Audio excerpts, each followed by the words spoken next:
গাজীপুর সদর উপজেলায় নেশার টাকার জন্য নেশাগ্রস্ত ছেলে নিজের পিতার বসতঘরে অগ্নিসংযোগের ঘটনা ঘটায়।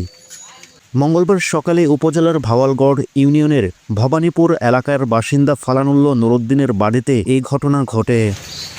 স্থানীয় সূত্রে জানা যায়, দীর্ঘদিন যাবৎ ফালান হাজির ছেলে নাজমুল হাসান কিছু বখাটে নেশাখোর ছেলেদের সঙ্গে মিশে নেশাগ্রস্ত হয়ে পড়ে।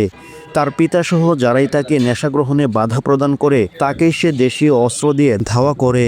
তাই এখন আর কেউ তাকে কিছু বলার সাহস করেন না।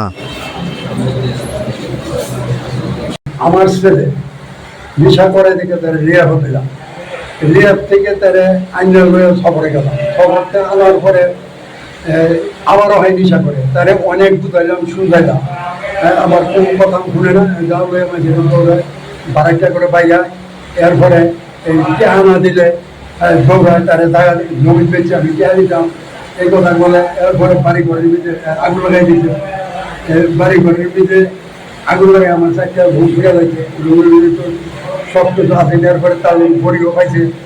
হ্যাঁ, তো এইরকম ছেলে যেন মানুষের বড় না জাল রাখে, খুব দেয়, দৌড়ে লেগে গিয়া এই সমস্ত কাজ কাম করে।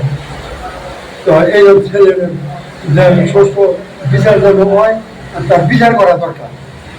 আমার বাড়ি ঘর সব পুরা লেগে তার ভয় বাড়তে হবে না, হ্যাঁ ব্যবহার করে উঠে এবার গিয়ে উঠে এবার গিয়ে বাড়াটা করে কোবাইতে যায়, বাইরেতে যায়, অনেক কিছু করে। মানে বিচার চাই, সঠিক বিচার চাই, যেন আইনের আদালতকে না দিতে পারে।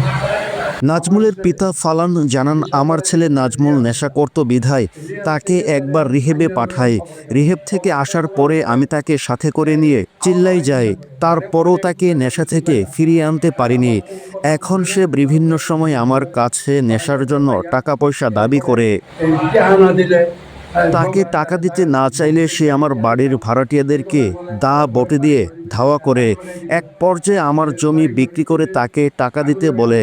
আমি না দেওয়াতে সে আজ আমার বসতঘরে আগুন ধরিয়ে দেয়। তাই এখন আমি নিজে বাদী হয়ে থানায় একটি লিখিত অভিযোগ দায়ের করি। আমি আমার ছেলের সঠিক বিচার চাই, যাতে করে সে জেল থেকে বের না হতে পারে।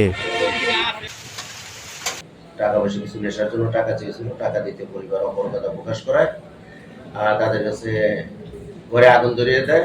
পরবর্তীতে আমরা সংবাদ পেয়ে আগুন নিয়ন্ত্রণে আনি এবং নাজমুলকে পুলিশ হেফাজতে নেই।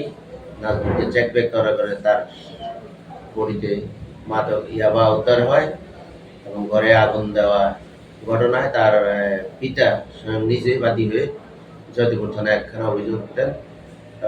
তদন্ত শেষে এরা আইনানুগ ব্যবস্থা গ্রহণ করা হচ্ছে।